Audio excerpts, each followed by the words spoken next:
Góðan daginn og velkomin á þennan Menntamorgun Hæfniseturs ferðaþjónustunnar. Ég heiti Haukur Harðarson, er verkefnisstjóri verkefnisins og þessa menntamorgna aðeins. Eitt af skilgreindum hlutverkum okkar er að auka hæfni starfsfólk og þar með auka gæði, starfsánægju og arðsemi greinarinnar. Liður í því að sinna þessu verkefni eru menntamorgnar. Þeir eru haldnir reglulega og í samstarfi við SAF. Og markmiðið með þeim er að koma því helst sem efst á baugi, varðandi gæði og hæfni í ferðaþjónustu á framfæri. Yfirskrift fundarins í dag er ferðamennska morgundagsins og byggir að hluta til að vísan í skýrslu World Travel and Tourist Council to Recovery and Beyond. Við höfum skýrt þetta frá bata og áfram, til bata og áfram. Og skýrslan er ansi viðamikil viðtöl við stjórnendur í ferðaþjónustu og kynnir þá strauma sem talið er að séu endurmóta geiran í kjölfar heimsfaraldurs COVID. En hvernig horfir þetta við ferðaþjónustu á Íslandi? Ná þessi straumar hingað inn á mitt Atlantshaf og hvernig þurfum við að bregðast við? Ef við þurfum að bregðast við, ferlast hugsanleg tækifæri í að virkja þessa strauma. Nú á dagskránni í dag er fyrst erindi frá Gunnari Þór Jóhannessyni, prófessor í ferðamálafræði við Háskóla Íslands, sem kynnir vísbendingar breytingar á ferðatölugun og hegðun ferðamanna í kjölfar COVID-19. Síðan verður rafrænt pallborð, þátttakendur þar verða Ásbergur Jónsson, framkvæmdastjóri Nordic Visitor, Erla Ósk Ásgeirsdóttir, forstöðumaður Mannus og menningar Icelandair, Hótela, Knútur Ármann, eigandi Friðheima og Sigríður Margrét Guðmundsdóttir, framkvæmdastjóri Landnámsseturs. Ég hvet ykkur að því að spjallborðið er virkt, endilega setjið spurningar, sérstaklega til Gunnars og ég mun þá koma þess á framfæri og síðan líka til þátttakendur í pallborði ef tími gefst til. En það er ekki til neina að bíða, við höfum takmarkaðan tíma og við ætlum að vera á mínútunni og dálítið. Gunnar, gjörðu svo vel. Takk kærlega fyrir, góðan daginn öllsumul. Nú ætlum ég að deila með ykkur skjánum og þá ætti það að gerast. Núna er það ekki? Passar. Ég vil ekki að láta að vita það eitthvað. Heyri, fínt er. Þá er það ferðamennska morgundagsins og eins og þú sagðir Haukur að þá er hugmyndin að fara svolítið í gegnum þessa skýrslu og setja henni í samhengi. World Travel and Tourism Council eða 2020 til bata og áfram. Ég ætla líka að nýta með gögn meðal annars frá OECD sem var að gefa út skýrslu fyrir tæpum mánuði síðan svona svipaða hluti og ásamt öðrum rannsóknum á sviðinu. Og það er mjög mikið í gangi, getur við sagt, í þessum fræðum. Það er verið að dæla út alls kyns rannsóknum og spám áhrif COVID og bata. En bara að við byrjum á stöðumála í stuttu máli, að þá er verið að tala 80% samdrátt í ferðaþjónustu á heimsvísu og fyrir vírus þá stóð ferðaþjónustan fyrir 4,4% af vergri þjóðarframleiðslu meðaltali í OECD-löndunum. Eins og við vitum að þá er ferðaþjónustan mun stærri þáttur hér á Íslandi. Það er rúmlega 8,6%. Það er svona svipað eins og í Mexíkó og Portúgal. Þannig að samdrátturinn og áhrif hans eru mjög harkalega í þessum löndum sem hafa ferðaþjónustu svona stórum stofnað sínum hagkerfi. Nú það eru væntanlega áhrif á meira en 120 milljón störf þó það sé erfitt að meta þetta og það er alltaf slegin varnagli fyrir því að sumuleyti vegna þess að vegna mótvægisaðgerða ýmiss konar þá eru áhrifin ef til ekki að fullu komin fram og spurning hversu lengi fyrirtækin og stjórnvöld raun og veru að halda út. Við vitum það líka að áhrif COVID, áhrif þessari krísu eru ójöfn þau snerta ólíka hópa í samfélaginu á ólíkan hátt. Ungmenni, konur, minnihlutahópar eru stærsti hluti þeirra sem vinna sérstaklega í framlínustörfum ferðaþjónustunnar og það þarf að taka tillit til þessa þegar verið er að huga að aðgerðum, stuðningi og svona ramma til að vinna innan þegar við erum að svara þessari krísu. Við vitum ýmsum mótvægisaðgerðum sem lönd og staðir og fyrirtæki hafa farið í. Við vitum líka það að ferðavilji til staðar en áhersla flestra enn sem komið er jú á nærumhverfið og það að ferðast innanlands, kannski ekki síst þegar náttúrulega alþjóðleg ferðalög eru takmörkunum háð. Nú, ég ætla í framhaldinu að draga fram svörun nokkra lykilaðila sem móta ferðamennsku morgundagsins. Og það það ferðamenn, fyrirtæki, vinnumarkaðar og stjórnvöld og að lokum þá kem ég að þeim þætti sem flestir eru sammála að sé grunnur að endurreist ferðaþjónustunnar, það sjálfbærni. Nú, ferðamenn leita í auknum mæli í öryggi og áreiðanleika. Eins og ég sagði áðan þá leitast við það núna allavega að ferðast innanlands, það áhersla á það. Fólk hlustar eftir umsögnum og meðmælum vina og ættingja á áfangastaði.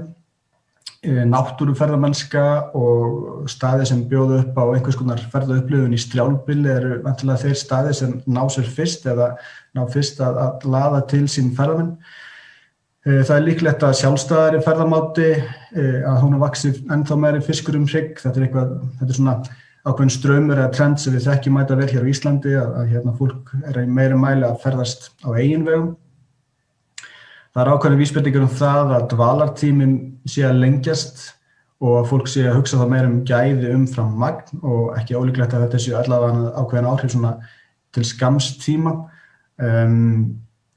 Það og verður áframhaldandi eftirspurn eftir góðri þjónustu og ekki síst ferðaráðgjöf við að skipuleggja ferðalög sín og að fá raun og veru eitthvað fyrir fjármagn að sjálfsögðu en líka að fólk tilbúið að kaupa öryggi. Og tala þegar kemur að því að finna út úr því hvort að fólk fái endurgreiðslur eða geti breytt bókunum og svo framvegis. En líka þetta með heilsuöryggið, að fólk vill ekki fara út í neina óvissu. Að sjálfsögðu þá mikil efnahagsleg óvissa bara í heiminum almennt og við hér á landi við náttúrulega erum í þeirri stöðu að við þurfum að horfa til okkar markaðsvæða hver staðan þar. En það þó mjög mikið ennþá af mjög velmegandi fólki sem mun hyggja á ferðalög eins fljótt og hægt getur við sagt. Og það kannski sá hópur sem við viljum horfa til og við getum horft til út frá þeim svona auðlindum sem við höfum yfir að ráða sem ferðamannaland. Nú, þegar kemur að fyrirtækjunum, þá þurfa þau að ávarpa eða svara áhyggjum og spurningum ferðamanna. Hvernig til dæmis staðið að þrifum, hvernig heilsuöryggi tryggt og þetta sérstaklega mikilvægt núna í byrjun en það ekki ólíklegt að vírusinn breyti hugmyndum okkar og venjum sem ferðamanna til frambúðar. Sem dæmi þegar fólk að margnota búnað, það þarf að hugsa í lausnum þegar það kemur að því, mögulega að skipuleggja vöruna upp á nýtt, mögulega kallar þetta á hreinlega að endurskipuleggja viðskiptamódel fyrirtækja. Eitt sem við sjáum nú þegar og við þekkjum að fólk að leggja meira áherslu á rafrænar lausnir ýmiss konar, snertilausar lausnir og annað slíkt. Þannig að það mun væntanlega, þetta þýðir það væntanlega að svona leitnin í þessa átt, hún verður sterkari.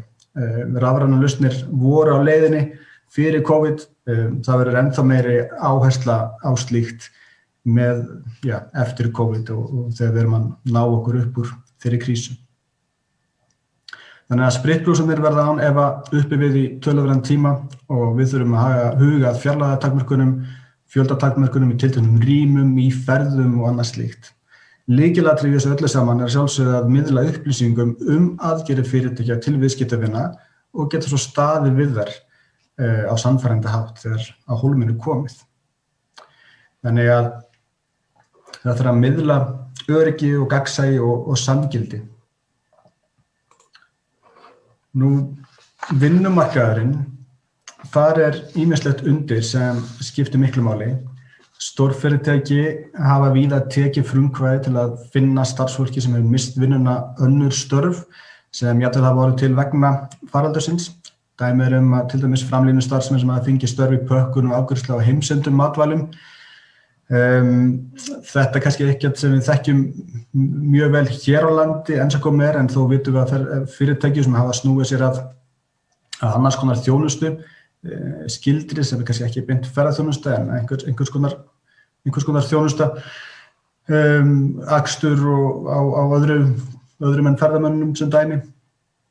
Nú, það eru nýjar hæfnikröfur að koma fram sem starfsfólk verður að geta mætt og eins og áður þá vírusinn líklegur til að hraða ákveðnum breytingum, til að mynda með stafræna hæfni, en við verðum líka að hugsa mannlega þáttinn. Það eru að verða breytingar á eftirspurn og óskum viðskiptavina sem þá mótast að aðstæðum sem geta verið ólíkar því sem við erum vön og við verðum að vera tilbúin að takast á við það.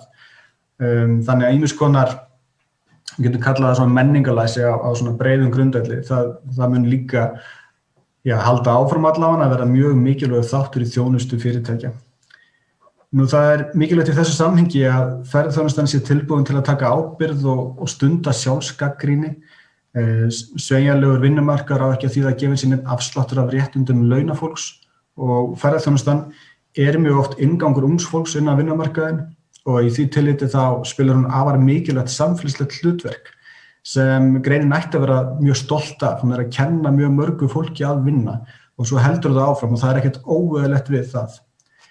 Greinin þarf hins vegar að vinna í því að styrkja ímynd sína sem atvinnugrein sem býður upp á fjölbreytta og fjölbreytta atvinnumöguleika og fjölbreytt tækifæri til starfsþróunar. Stjórnvöldin, lykilaðili þegar kemur að ferðaþjónustu eins og svo mörgu öðru, þau hafa verið í lykilhlutverki til að styðja þá sem missa vinnuna eða hafa verið að missa vinnuna, auk þess að sjálfsögðu að leitast við að styrkja atvinnugreinina á ýmiss konar hátt og því þekki það nú örugglega betur en ég í ýmsu leyti. Það mjög mikilvægt að nýta tímann til að viðhalda og efla hæfni eða að fólk hafi þá tækifæri til að afla sér menntunar, þjálfunar eða nýrrar hæfni. Gott starfsfólk og hæft starfsfólk jú lykillinn að samkeppnishæfni ferðaþjónustunnar og þarna þarf mögulega að hugsa út fyrir bóksið, styrkja samstarf menntakerfis og einkageirans sem dæmi. Það ljóst að ferðaþjónustan á heimsvísu myndi óska eftir samræmdum reglum á alþjóðlegu vettvangi og það ekki ólíklegt að vinna slíku fara virkilega í gang þegar COVID gengur niður, að það væri til dæmis einhverjar breytingar þegar kemur að flugi, flugstöðum og jafnvel reglugerðum starfsemi ferðaþjónustu fyrirtækja, hvað var að fjölda eða skipulag, eitthvað þess háttar.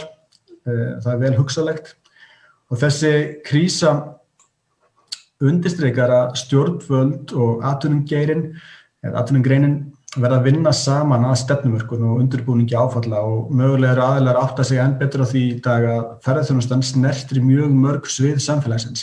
Þannig að stefna ferðamála, hún líka stefna menntamála, samgöngumála, tæknimála og svo framvegis. Þannig að við verðum að byrja að hugsa kannski ferðaþjónustuna svona eins og hlut af fleiri þáttum en við kannski höfum verið að gera hingað til. Þannig það líka það sem ég á við með sveigjanlegri stefnumörkun. Nú að lokum með sjálfbærnina, það gegnumgangandi stef í skýrslu 2020 og OECD á fjölda rannsókna á sviðinu að sjálfbærni grunnur að endurkomi ferðaþjónustunnar. En hvað þýðir það? Sjálfbærni umræðan oft og tíðum mjög loftkennd og erfitt að henda reiður á hvað fyrirtæki eða einstaklingar eiga að gera til að vera sjálfbær. Til að gefa sjálfbærni hugmyndum jarðsamband gott að hugsa ábyrgð og huga þeim tengslum sem fyrirtækið á í, við ferðafólk, við samfélagið og við náttúruna. Markmiðið að ferðaþjónustan sé verðmætur hluti af samfélaginu en sjú ekki þrótt úr því. Og ferðaþjónustuaðilar sem hafa sitt á hreinu og ganga af ábyrgðum auðlindir náttúru, menningu og samfélags líklegri til að koma betur út af þessu eða rísa upp úr óskastóni.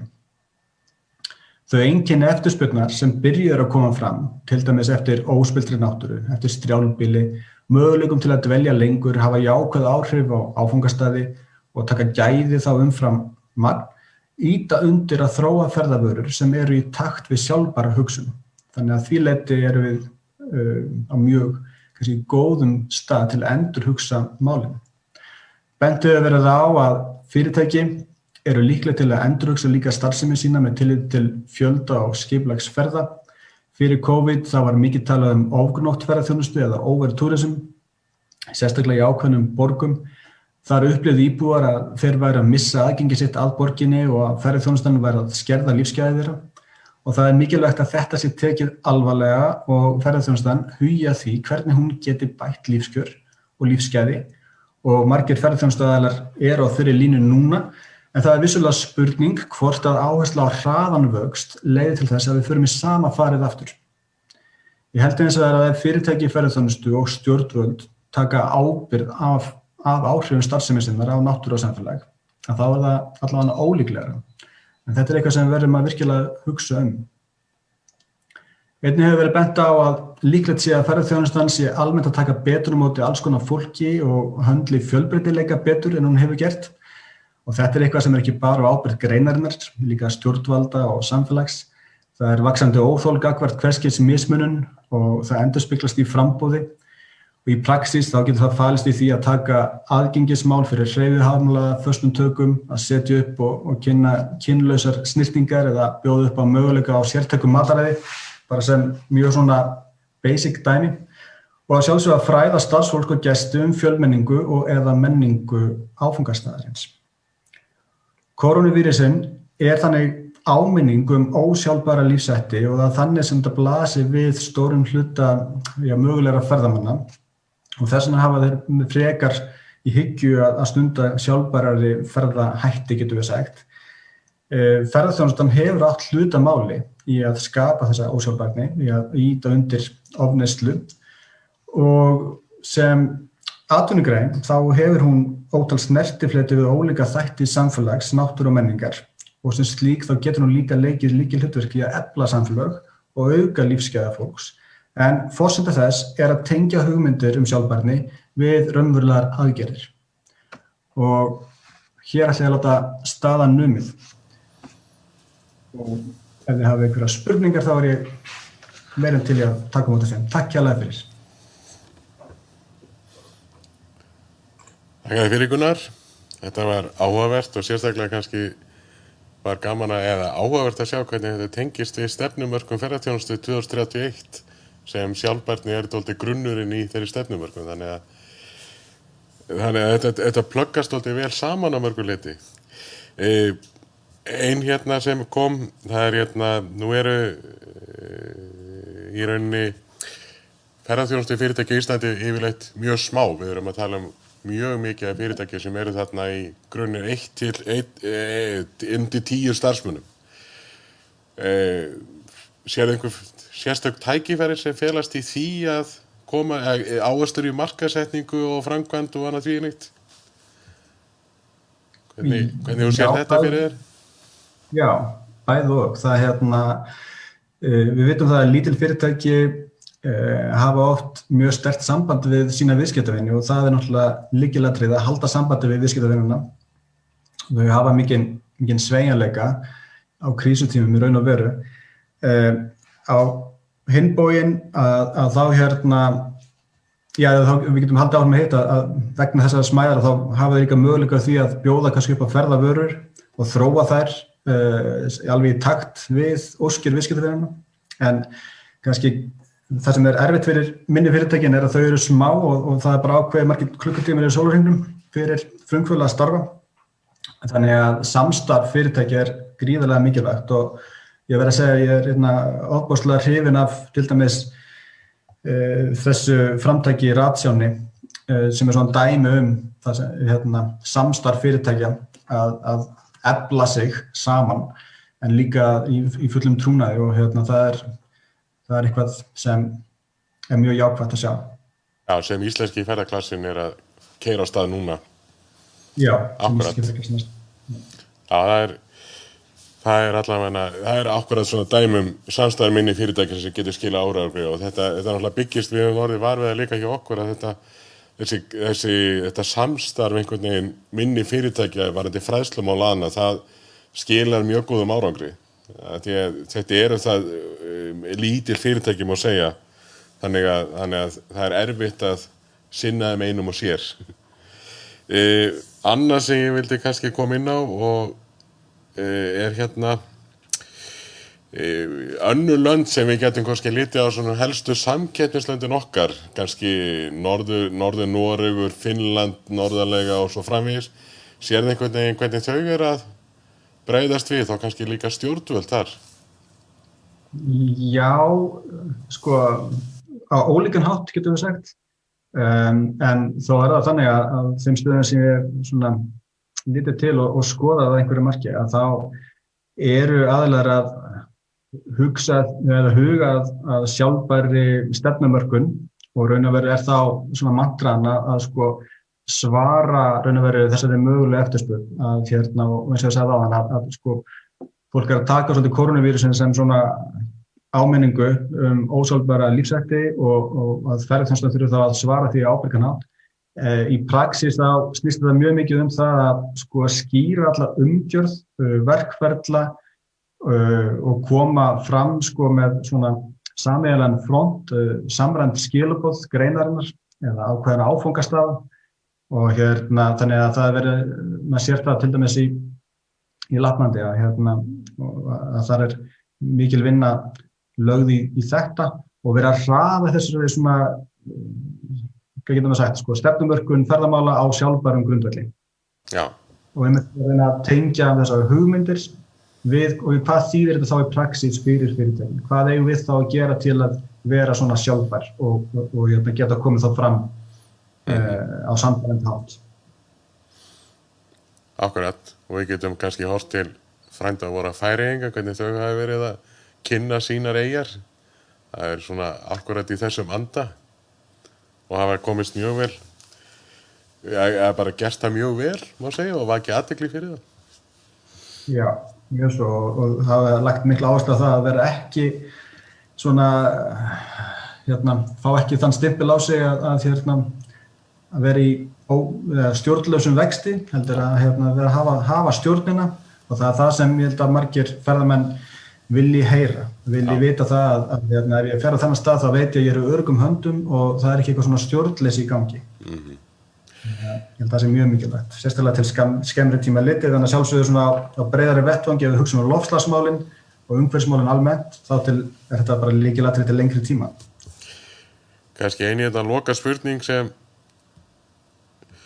varðandi hvernig við okkur tekst sem Íslendingum að bregðast við og COVID ástandi hérna á Íslandi ef okkur tekst nú ágætlega að halda þessum faraldri í lægð og okkur gengur vel að bólusetja og við fáum efni, þá heldur að það hefur mikil áhrif á ferðaviljan til Íslands. Já, alveg klárlega og til að byrja með þá skiptir þetta máli alltaf bara fyrir okkur að byggja upp innanlandsferðamennskuna og það er eitthvað sem við sjáum líka í löndunum kringum okkur, mikil áhersla á það að tvinna ferðaþjónustuna sem hefur verið fókusur á alþjóðlega markaði, tvinna hana frekar við sko eftirspurn og samfélögin nær, þannig að það skiptir miklu máli.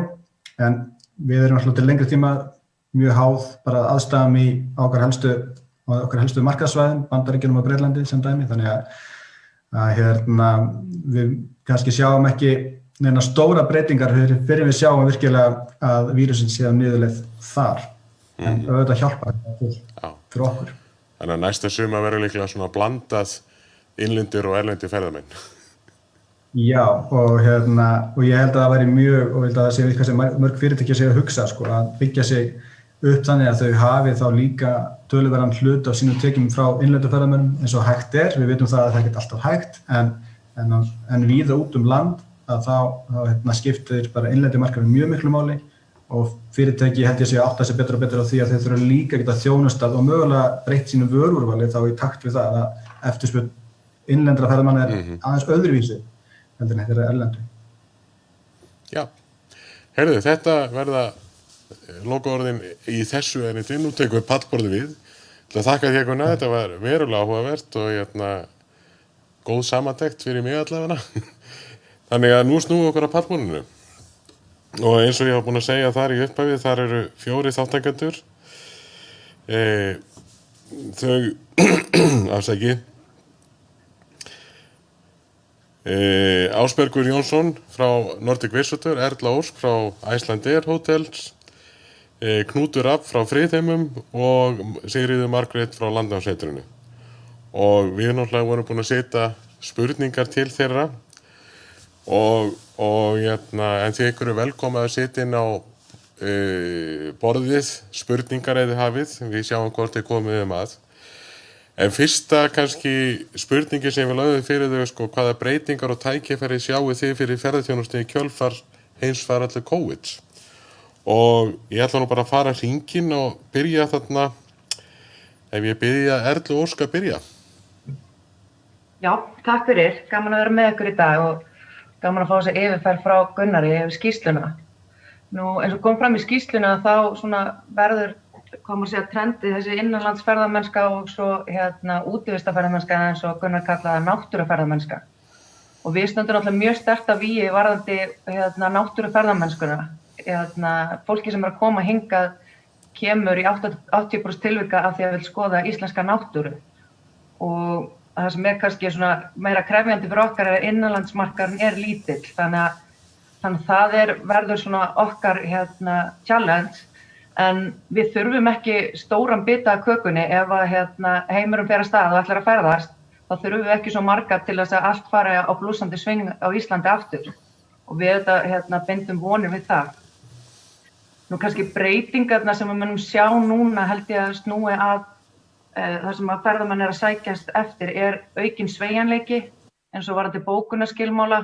Þú veist að það geta afbókað með styttri fyrirvera og við erum í rauninni búin að koma þessu á. Það eru meiri kröfur öryggi, bara svona heilsufarslegt öryggi og þar búum við mjög vel að því við höfum starfað eftir gæðastöðlum í mörg ár. Við erum með umhverfisstjórnunarkerfi og það er mjög mikið verið að spyrja þetta núna og eiginlega miklu meira heldur en bara fyrir veiruna. Að þá verið að spyrja annars vegar starfsfólkið, þú veist, er starfsfólkið okkar með grímur, erum við með, þú veist, svona skildi í móttökunum og svo verið að spyrja eins og Gunnar kom inn á mjög mikið bara hvað erum við að gera í umhverfismálum og þá er mjög gaman að svara eins og hjá fyrirtækis okkar, þú veist, hvað við erum að gera. En það sem ég held að núna sé tækifæri fyrir okkur í ferðaþjónustunni er að nýta þennan tíma. Við erum búin að vera í svo miklum vexti í mörg ár og á þessum tíma höfum við kannski ekki náð að fjárfesta eins mikið og viljað í svona stafrænni umbreytingu. Þú veist, við myndum náttúrulega vilja og eins og krafan verður líka núna eftir COVID að meiri sjálfsþjónustu og það eru bara dæmi eins og Hilton sem við vinnum með og erum með og rekum líka sérleyfishótel, að það til dæmis getur að opna herbergin með símanum, þú veist, tékkaði inn með símanum og þú veist, við viljum komast þangað og núna er kannski svona tíminn til þess að, þú veist, undirbúa bæði starfsfólkið sem þarf að bæta við hæfni sína, svona tæknihæfni og svo líka bara að við að eiga tíma og reyndar þurfum við líka fjármagn til þess að komast í þessa stafrænu umbreytingu og ég held að það verði svona skipti mjög miklu máli núna á komandi mánuðum að geta þjóna þessari þessari breyttu þörf sjálfsþjónustu. Ok, takk Erla. Næst ætla ég að snúa mig til Ásbergs frá Nordic Visitor. Það er bara sama spurningin, hvernig eru þið að bregðast við? Já, sælaugur. Þetta bara svo leiðrétt, það er Ásberg, það er Ásbergur, sko, ég skildi fullkomlega, ég hefur kallaður alls konar nöfnum, hvort þessi Ásgeir eða Ásmundur eða Ásfinnur, sko, ég hef alltaf búið gaman að þessu,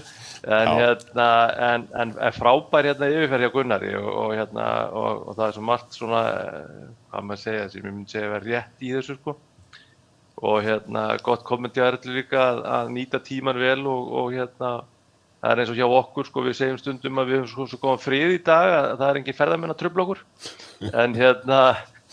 En þú þarft náttúrulega, sko, að fyrirtæki þarf náttúrulega að geta haft, sko, starfsmenn í vinnu til þess að, sko, að nýta tíman vel og maður sér náttúrulega sem alltaf, það er alltaf tækifæri í öllu. Ég meina, við sjáum tækifæri í því að við erum ferðaskrifstofa sem selur heildarpakka, hátt þjónustig, við veitum mikið öryggi og okkar áfangastaðir eru alveg taldir öryggir, þannig að við sjáum vissulega tækifæri í því. En svona heilt yfir að þá er það, sko, þá er rauninni vandamálið fyrir ferðaþjónustu rétt að byrja. Vegna að við erum ákveðin svikalogn í dag með styrki frá ríkinu og þó sko staðan sé sko hrikaleg í dag í ferðaþjónustu og þá er náttúrulega staða fyrirtæki afskaplega erfið. og á suman hátt á hann eftir að versna ennþá meira vegna þess að það sem í dag lausafjárkreppa á eftir að verða skuldakreppa.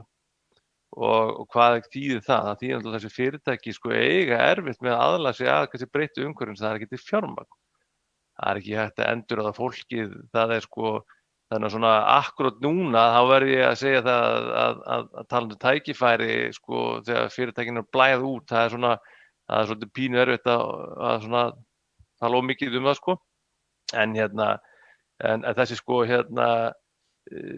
skuldakreppa eða þessi staði í dag náttúrulega sem ég segi við menn stundum það að herðu nú ertu flest fyrirtæki búin að losa megnið sínum starfsmönnum að þá segjum við framkvæmdastjóri herru nýttu þarna tíman og hugsaði hvað svona kúltúr þú vilt byggja upp aftur næst vegna þess að kúltúrin farin í fyrirtækinum í sjálfu sér með öllum starfsmönnum og þannig að menn hvað þessi komið svona hreint blað með það að gera segja við sjálfum sér hvað geti gert betur núna? Hvað vil ég gera, hvers konar starfsfólk vil ég hafa til lengri tíma? Og svo talandi lengri tíma að þá hefur sem séð það hérna í alþjóðlega samhengi að staðir eins og hvað Sri Lanka, 9/11, ferðaþjónustin rosalega fljóta að rísa aftur upp, bounce back. Og ég held að við munum sjá það og sérstaklega hérna í Íslandi að við munum svona rísa hraðar upp heldur margir halda og ég held við séum sem land í mjög góðri stöðu til þess. Já, þetta áhugavert náttúrulega, það ekkert rosalega mikið af starfsfólki í dag, það í rauninni þetta tækifæri sem felst í þetta snýst á einhverju leyti bara að kveikja neistan aftur líka, náttúrulega það hlýtur að vera mjög erfitt að starfa í greinin í dag eins og miðað við ástandi. Þannig að það að kveikja neista. Ég hef sagt að það heila atvinnugrein í áfalli, þetta svona við þurfum heila atvinnugrein það áfallahjálp, Já, akkurat. Ok, takk fyrir þetta Ásberg og afsakið nafnaröglið. Ekki máli, þetta ekki viðskipti. Sigríður, Landnámssetrið. Gjörðu svo vel. Já, takk fyrir að fá að taka þátt í þessu. Það búið að vera frábært, ég búin að kynna mér þessa skýrslu vel og ég segi svo aðrir hérna, við erum búin að vera starfrækt í Landnámssetrinu núna, við eigum 15 ára afmæli í vor og ég lít á þetta og við erum búin að vera starfandi upp á hvern einasta dag öll þessi 15 ár og meiri segja núna undan fyrir 5 ár bæði jóla áramót. Þannig að breytingar hafa alltaf verið svolítið erfiðar. Það erfitt að breyta kúrsinum þegar maður alveg á einhverju fljúgandi siglingu. Þannig að eins erfitt og sárt og það var að þurfa að loka, þá erum við bara búin að upplifa það sem í raun og veru svona andrými. Og það annað líka sem að við þurftum að loka í vor, það mátti ekki vera með sýningar og svefn opin. Þannig að síðan opnuðum við aftur og þá þurftum við strax að horfast í augu við að vorum í miðju COVID eða vorum alltaf einhverju svona lokni þar. En það sem ég upplifi núna að það var svona góð tími, við erum raun og veru pingulítið búin að vera að æfa okkur. Og við þurftum þá að vera með grímur, starfsmennirnir þurftu að vera með grímur alla daga, við þurftum að passa upp á fjarlægðarmörk, við þurftum að afgreiða matinn með 2 metra millibili, við þurftum eins og til dæmis var verið að nefna hérna áðan sem að Gunnar var að nefna, við erum til dæmis með heyrnartól, það eru takkarinn á sýningunum hjá okkur sem fólk þarf að snerta, þetta þarf alltaf að breytast og það er mjög erfitt fyrir til dæmis eins og Ásberg var að nefna, við getum ekki breytt í sjálfu sér sýningunum okkar vegna þess að þær eru fastmótaðar en við sótthreinsum öll heyrnartól, við bjóðum fólki hanska eða sótthreinsandi klúta. Við vorum búin svolítið að fara í þessar breytingar þegar við opnuðum aftur í sumar. En það sem ég upplifi núna, sérstaklega eftir ég er búin að lesa þessa skýrslu, að það skiptir mjög miklu máli að gera þetta sem að við erum þó að gera sýnilegt. Og það sem að ég sé til dæmis eins og í sumar, við vorum búin að taka út alla matseðla, að það er náttúrulega mikil snertiflutir. Við settum alla matseðla á svona QR-kóða. Þannig að fólk meiri sé að þeirra var að bíða í andirinu, þá gat það verið byrjað að skoða matseðlinn á símanum sínum. það eru alls konar svona stafrænir þættir sem við höfum verið að vinna að núna og það sem ég upplifi núna af þessi tími sem við ætlum að fara að nota núna, förum svolítið markvisst í það eftir áramót, við erum pínlítið bara búin að vera að taka okkur andrými, það er að verða sýnilegri og vekja meiri athygli á þessu. Til dæmis eitt sem við höfum verið að gera, við höfum verið mjög góð í að flokka og núna veit ég að það er hægt að fara að flokka lífrænt, allavega heimili geta flokka lífrænt í Borgarnesi og við munum leggja áherslu á það og það sem að, og við munum leggja mjög mikla áherslu á það sem Martin þarf að segja þegar að tala svolítið rætt, að ég veit þetta er stundtími, en við erum sem sagt að vinna í þessu núna, að gera allir þrif áætlanir sem við höfum alltaf verið með, en það er bara, málið núna það er að fara að gera það sem við höfum verið að gera vel í sambandi við sjálfbærni, í sambandi við umhverfismál, í sambandi við samfélagslega ábyrgð, að fara að gera það miklu sýnilegra í okkar markaðssetningu. Við höfum til dæmis, við erum núna að taka þátt í verkefni sem ég held sé ferðamálastofa sem heitir Hreint og öruggt eða Clean and Safe, þar sem að fyrirtæki þau fara í gegnum ákveðna staðla, þar sem að þau haka í boxin og þar getur við fengið, þá erum við að markaðssetja það að við erum hreint og öruggt fyrirtæki. Síðan erum við að taka þátt í ratsjáni, það var gaman að Gunnar skildi nefna það. Við höfum áður, þegar við vorum að byrja 2006, að þá vorum við í klasaverkefni, þar sem var voðalega mikið tíska að vera í klasaverkefnum, við vorum í klasaverkefnum með sem hét All Senses, þar sem var rosaleg vinna unnin og það er ábærslega mikið til af alls konar, við byggum til alls konar ferðaleiðir, söfnuðum þjóðsögum, gerðum ratleiki, síðan bara fór ferðaþjónustan svo mikið á fullt að það hefur varla verið hægt að fylgja þessu öllu eftir. Þannig að ég sé fyrir mig núna, því við erum í ratsjáni, ég hlakka mikið til að vekja upp þetta samstarf, þar sem við unnum undir forskriftinni samvinna og ég bara hlakka til að fara að vinna með þessum góðu fyrirtækjum á Vesturlandi, þar sem að við munum móta kannski fara að markaðssetja landshlutann svona sem eina heild, sem hefur svo verið að margt af þessu sem hefur verið að gera, en það er kannski við höfum ekki alveg verið að gera þetta nógu markvisst. Vera til dæmis persónulegri, ég sé fyrir mér og það sem við munum fara að gera núna, það er að fara að búa til svona lítið, nú þegar starfsfólki okkur kemur aftur til starfa, búa til lítil myndbönd, þar sem að starfsfólki kynnir sig fyrir viðskiptavinnum á netinu, þannig að eins og samkvæmt skýrslunni þá munum ferðamenn undirbúa ferðirnar sér heldur miklu betur. Þeir munu vilja dvelja lengur og þeir munu vilja, þannig að þá kemur bara móts í þá og þannig að við kynnum okkur á netinu, hver einasti starfsmaður getur verið búið með nokkra mínútur sem litla kynningu, hvað hann heitir, hvað hann kemur, hvað hann er búin að vinna lengi á fyrirtækinu, hvað hann finnst skemmtilegast að gera, þannig að maður fari inn á þennan persónulega flöt. Og ég til dæmis tók eftir í skýrslunni að ég held að hafi verið ég man ekki hvaða land það var, sem að voru að búa til bara myndbönd þar sem það var að kynna þar sem að voru í svona sýndarveruleika ferðalag. Og það er það sem til dæmis við viljum gera, við viljum bara fara aðeins inn á sýningarnar okkar, segja frá atburðunum sem við erum að segja frá í sýningunum, fara síðan út í náttúruna og vera með innslag þar, búa til einhver svona upplifunar myndbönd sem ég hef alltaf verið svolítið hrædd við þetta, af því ég held að ef við færum að segja mikið sýningarnar þá finnst fólk ekki, það er verið að búa að sjá þar, það þurfi ekki að koma, en ég bara alltaf fór að setja sjálfa mig í sæti og hugsa, já, betur, ef ég fengi svona leiðsögnum eitthvað hóf í Tælandi, það myndi mig bara frekar langar til að fara þangað. Þú verður að stoppa mig ef ég er komin á langt. Þú verður eiginlega bara aðeins að breyta til að því að við höfum 5 mínútur eftir. Já. En það er áhugavert en á ég að koma inn á undirbúningi fyrir starfsfólkið, er það annar bara örstutt?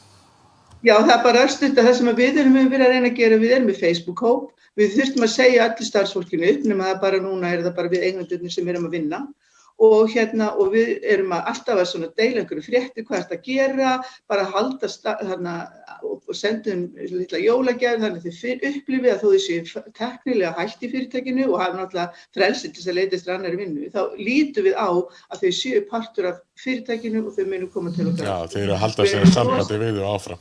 Við höldum sambandi og síðan ætlum við að vera með svona sérstaklega 2 mánuðum eða mánuði áður, þá erum við kallaði öll inn að koma með svona hugarflugshóp og fá jafnvel fagmann inn til að leita hvaða nýjar hugmyndir þau eru með fyrir fyrirtækið, hvað þau geta, hvað þau sjá nýja möguleika, hvað þau hafa einhverja hæfileika sem við vissum ekki af, sem við getum nýtt og svona fleira og fleira. Ég er með fullt af öðru en ég má það er við þurfum takk fyrir þetta.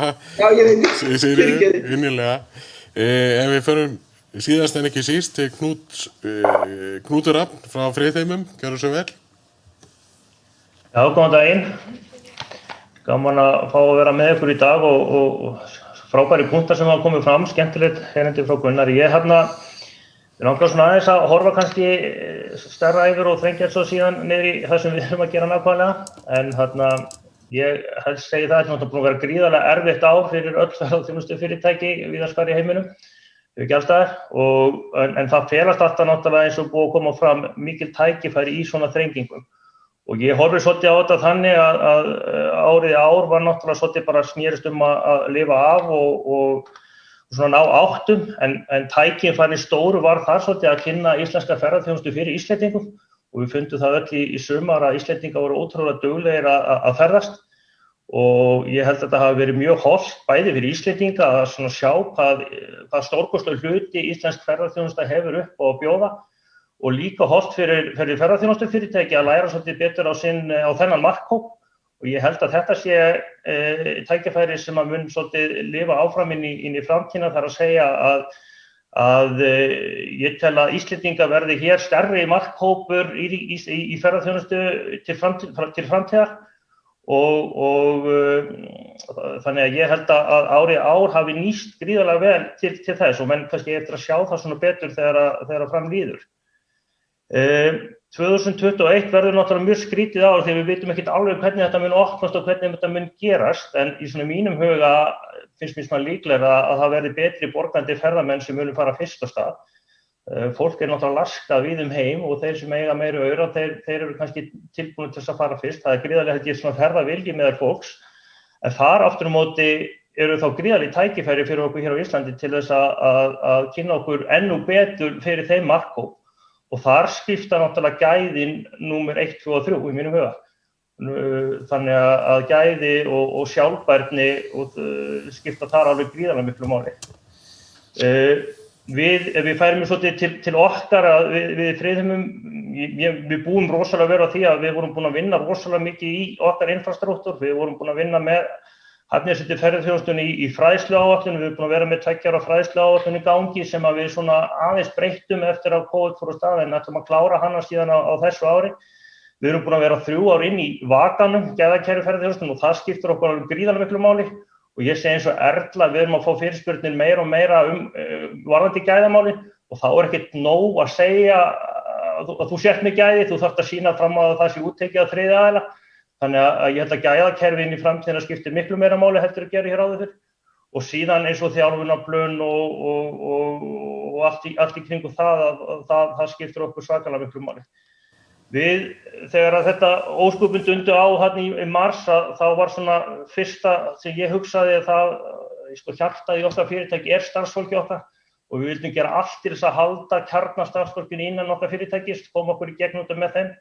Þannig að við tókum gríðarlega stóra ákvörðun í okkar fyrirtæki, fórum í mikla framkvæmd, fórum í því að stækka hjá okkur garðyrkjustöðina alveg helming, þannig að við fundum okkar starfsfólki og okkar lykilfólk var tilbúið til þess að færa sig á milli starfa. Þetta var svona okkar leið til þess að halda þekkingun og innviðina inn í fyrirtækjunum og nú erum við búin að byggja það og erum að taka það hús í notkun og erum að búa til ný störf í leiðinni með því, þannig að þegar að ferðaþjónustan fer á stað aftur að þá munum við færa það fólk tilbaka og ráða þá nýtt stól þar inni.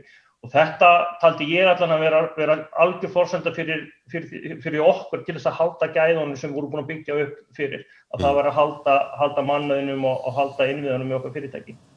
Síðan langar mér líka að nefna mjög mikilvægan punkt sem við þurfum öll einhvern veginn að hjálpast að og það er að þegar þetta fer að fara af stað, núna bara strax eftir áramótin, að draga yfirvöld mikið betur á borðinu. Mér finnst upplýsingarstreymi þarna á milli til ferðaþjónustunnar hafa verið mjög lítið og til vansa, að það verður að fara að teikna upp einhverja sviðsmyndir, hvernig mun þetta gerast, hvenær munu bóluefnin koma, hvað að koma stóri skammtar, hvað verða mikla takmarkanir. Ég veit að það ekki hægt að búa til algjörlega myndina, en við þurfum að hafa einhverja sviðsmynd fyrir framan okkur. Því að ferðaþjónustan í mjög viðkvæmum stað, það ekki eins og Ásberg sagði, ekki til miklu peningar inn í greininni, þannig að ef menn fara yfirmanna sig, búast við einhverju miklu og síðan eru kannski bara takmarkanir lengur heldur menn einhvern veginn gerir sig hugarlöndum og það gríðarlega dýrt fyrir greinina. Eins viljum ekki lendi í því að vera vanmönnuð eða undirmönnuð því að þá missum við gæði. Þannig að þarna þurfa sóttvarnayfirvöld, ríkisstjórnin og stjórnvöld að vinna mjög náið með greininni til þess að ná réttri viðspyrnu. Þannig finnst mér að vera alveg gríðarlega mikið í húfi. En annars svona í lokinu þá finnst mér og allir þessi punktar sem að Gunnar dró fram sem að breytingarnar sem viljum verða, allir eru þetta góðs og ég einhvern veginn horfaði svolítið á það að eftir þetta ofboðslega skrýtna erfiða ár að þá held ég að ferðaþjónustan svona worldwide hafi þroskast alveg heilmikið og við sitjum uppi með miklu betri, þroskaðari, sjálfbærari og meiri gæði inn í ferðaþjónustan. Takk fyrir. Takk. Ég ætla að stela 4-5 mínútum en að sjálfsögðu ég hef skilning á því þegar einhverju þurfa að fara. En Erla, aðeins varðandi hvernig þið hefur undirbúið ykkar starfsfólk fyrir komandi tíma? Já, ég ekki viss að allir átti sig á þeim rússíbana sem að starfsfólk ferðaþjónustunnar búið að fara í gegnum. Bara svona til að gefa smá innsýn í það, þá þegar að verst lét, þá höfðum við sagt upp 94% af starfsmönnum fyrirtækisins sem að hleypur á mörg hundruðum og fólkið okkar, meðal annars það sem starfar hjá okkur í dag, fór kannski á hlutabótaleið í mars, svo fekk það uppsögn í maí og svo var það endurráðið í september og þá kom önnur bylgjan og svo fór það á hlutabótaleið. Þetta alveg svakalegt álag sem búið að vera á fólki og auðvitað bara bæði vinnuna sína og líka bara sína fjárhagslegu stöðu. Og verandi stjórnandi í þessum aðstæðum þá maður alltaf auðvitað vona það besta og vona að botninum sé náð, en það sem kannski erfiðast og vera erfiðast í þessari stöðu að við höfum ekkert vita meira stjórnendur. Þú veist, við höfum framtíðarsýnina, það verður erfitt að búa til framtíðarsýnina fyrir fólkið okkar og það alltaf óttast afkomu sína og stöðu. Og fyrir utan náttúrulega eins og hjá okkur líka og öðrum að þá erum við búin að vera að loka hótelum, opna aftur, loka og núna til dæmis meirihlutinn á hótelum okkar lokað og við erum með núna á 30% af starfsmönnum sem við vorum með í febrúar. Þannig að ástandið svakalegt og ég búin að vera að hugsa þetta svolítið ef maður hugsar þetta út frá Maslow þarfapíramídanum, þú veist þá verið að mæta grunnþörfinni en svo öryggisþörfin og þörfin og félagsþörfin ekki mætt í dag nema einhverju litlu leyti. Þannig að bara svona grunnþarfir hjá bara fólki almennt ekki í lagi. Og þetta eitthvað sem við höfum kannski ekki mikið áhrif á, en við sjáum þetta fram á bjartari tíma með bóluefninu og öllu því. En ég hef svolítið nálgast þetta eins og bara breytingastjórnunarverkefni, af því að það alltaf óvissa. Þannig að ofur upplýsa. Framkvæmdastjórinn okkar duglegur og bara funda með öllum starfsmönnum. Og stjórnendur að upplýsa þó það sé ekkert að frétta. Ég held að þetta skiptir líka máli af því að við erum líka bara að segja að það ekkert að frétta, við vitum ekkert, við erum bara að bíða eftir sóttvarnayfirvöldum eða bóluefninu eða eftir hver staðan á hverjum tíma.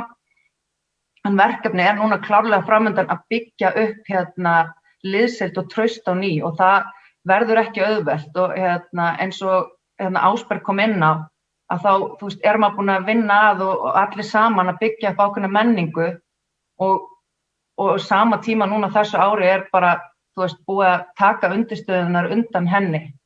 Þannig að þetta verður mikið uppbyggingarstarf.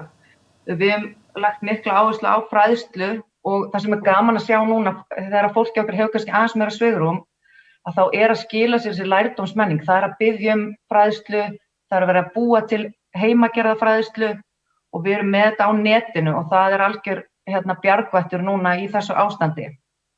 Nú við höfum líka boðið upp og reyndar í mörg ár svona heilbrigðisráðgjöf frá fyrirtæki sem heitir Heilsuvernd, þannig að fólki okkar getur hringt þangað og fengið heilbrigðisráðgjöf, hvort sem það líkamlegt eða líkamlegt.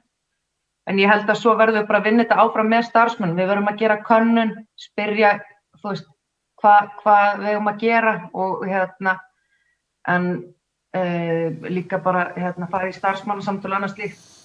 En svo mun nýtast okkur núna inn í framtíðina kerfi sem við höfum verið að byggja upp og kallast, hentar mjög vel núna eftir þessar breytingar sem mjög sveigjanlegt og kallast óskavaktakerfi. Það felur í sig að fólk óskar sér vakta, velur sér samt sjálft á vinnutíman, þannig sé. Nú ætla ég að stoppa það því að við erum búið með tíman, en takk innilega fyrir. Já. Í lokin þá ætla ég nú bara einmitt þetta verkefni Clean and Safe sem á vegum Ferðamálastofu. Það verkefni sem í minni rétt, þá það að fara í gang núna og fundu núna bara mjög bráðlega ef ekki í dag.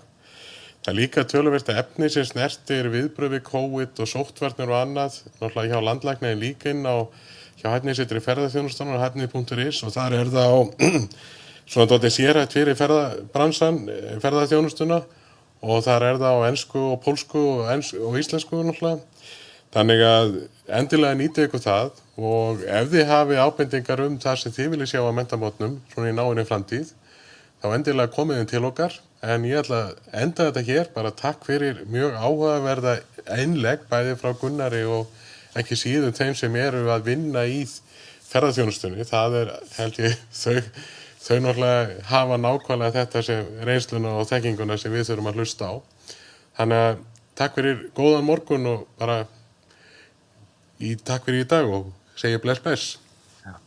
Takk sömuleiðis. Bless. Takk.